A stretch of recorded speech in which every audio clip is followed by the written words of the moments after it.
So under these practical challenges, how can we design a practical and robust user and rate selection solution? For this, we propose our solution called Muse, which is a practical design currently running on commodity access point network in real time and has 3 key components. First is a user's performance prediction module, which can predict individual users' performance before even placing them on a group. A fast configuration selection module that can quickly figure out the best possible configuration among many possible choices. And a real-time implementation and optimization module that respects the resource constraint on the commodity devices to run it in real time. So let's take a look at individual components in detail. First, a user's performance prediction. The main challenge here was to predict individual users' performance before even forming a group, and without using full wireless channel feedback. For this purpose, what we use is a partial channel report by default available from the access point that contains mostly phase information. And the key idea was a similarity metric between this partial channel report can reliably capture the effective signal leakage between the individual users. This allows us to calculate an inter-user interference metric, interference value a user is likely to face when they will be placed together. And finally, this inter-user interference metric is mapped to an accurate signal to interference and noise ratio which is finally mapped to appropriate link speed. So here's how accurately Muse can calculate the signal to interference and noise ratio in practice. So we set up an enterprise network with 6 different users connected and created various network topology, collected many channel traces, and compared Muse predicted signal to interference and noise ratio with the Oracle signal to interference and noise metric. And on median case, even with a group size of 4, Muse can achieve a prediction error of Muse only is about 0.5 dB, which is pretty accurate. Now recall that a practical enterprise network consists of many heterogeneous configuration users, and the access point needs to figure out the best possible configuration among them. A simple way would be to go through each and every possible configuration one by one in a brute force manner. But of course, this kind of solution obviously is not only computationally expensive, but also requires extensive probing to the individual users. But it turns out that many of such configurations can be, by default, selected out from the search space without even actually executing them,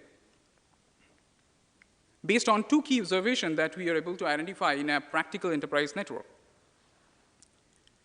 The first one is the partial channel report, which are used to calculate or predict the inter-user interference between users, remains unaffected by the channel bandwidth being used. This is because of the fact that mostly this partial channel correlation is dependent on the relative position of the users with respect to each other and the position of the users with respect to the entire environment.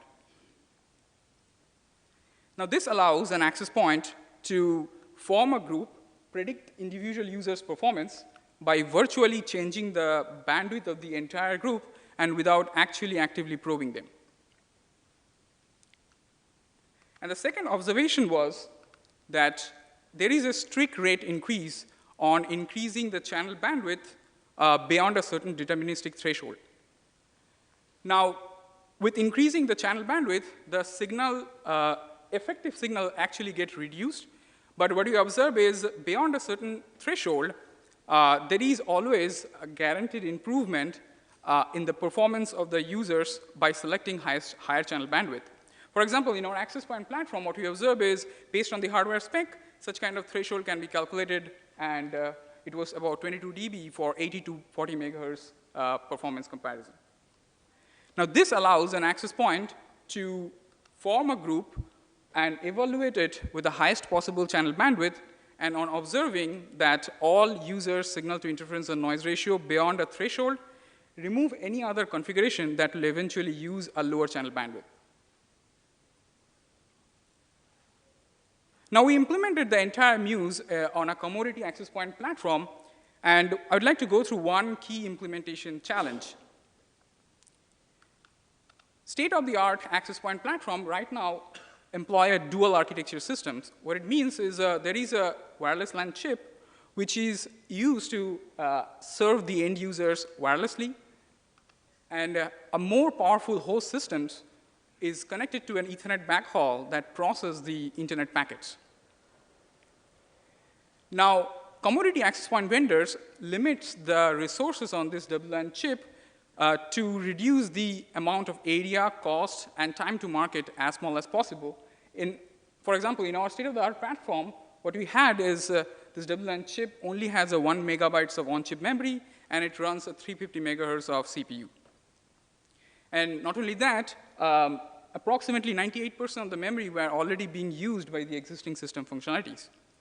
So in other words, Muse almost didn't have any resources to be executed on real time.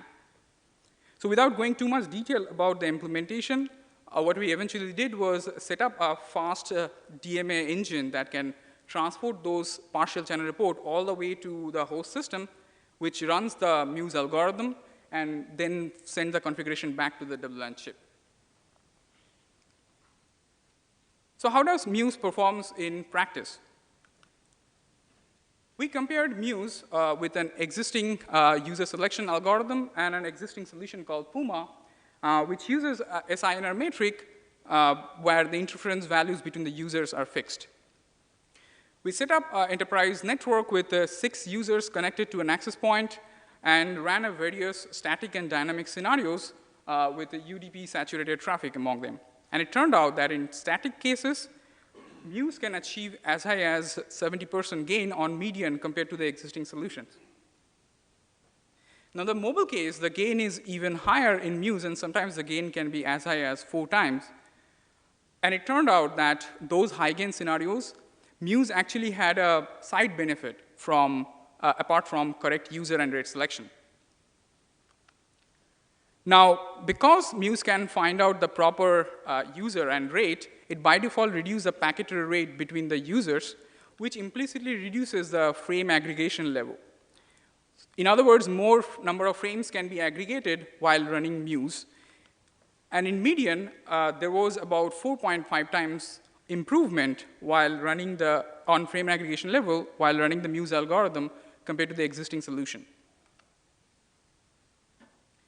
We also ran Muse in a more realistic field trial in an enterprise setting with larger number of access points connected to a more number of users and in an uncontrollable environment activities with many interferences from external users, external access points. And it turned out that in those cases, Muse can still achieve 20 to 45% gain compared to the existing solution. Now, the aggregate gain were not that high due to the uncontrolled activities from the other environmental factor, which were not controllable by our experimental setup. The per user gain from Muse can be even as high as 3 times. So to summarize the entire talk, commodity access point platform mostly avoid the state-of-the-art solution because of their lack of practicality and mostly rely on suboptimal statistics that eventually lead to this poor MU-MIMO performance. Muse leverages existing low-layer feedback to design and implement a practical MU-MIMO user and rate selection solution. And this is the first work that optimizes the MU-MIMO performance on a commodity access point device without any hardware modification and just as a software patch. So thank you very much for your attention. I'll be happy to take any questions now. Thank you.